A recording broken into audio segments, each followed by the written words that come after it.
সবাইকে অনুরোধ করা হচ্ছে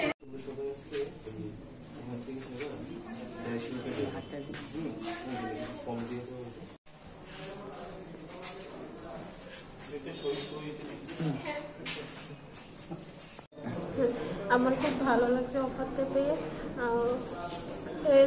এই সরকারে আমার জন্য অনেক কিছু করতে, আমি একটু হ্যান্ডিক্যাপ, তো আমি কিছু বলতে পারবো, নার্ভাস হয়ে গেছি। আপনার বাসা কোন জায়গায়? ভাষা আমার করতে পারে। আচ্ছা, কোন ডিপার্টমেন্টে? Corporation department. Corporation department. কি নাম আপনার? অমলা দেবী জমাতে। কোন পোস্টে পেয়েছেন? Lower division clerk. সরকারকে কি বলবেন এর জন্য? সরকার থেকে আমি বেশি কিছু তো বলতে পারবো, বাস থ্যাংক ইউ বলবো, ধন্যবাদ। কতদিন ধরে এরকম? আমি গত 24-25 বছর ধরে। আগে কি এরকম ইন্টারভিউ দিয়েছিলেন? ইন্টারভিউ হ্যাঁ অনেকবার দিয়েছি, পাইনি। না। আচ্ছা, কত বছর পর আপনি এটা পেয়েছেন? আমি ইন্টারভিউ এই তো 5 থেকে 6-7 বছর পরে পাই।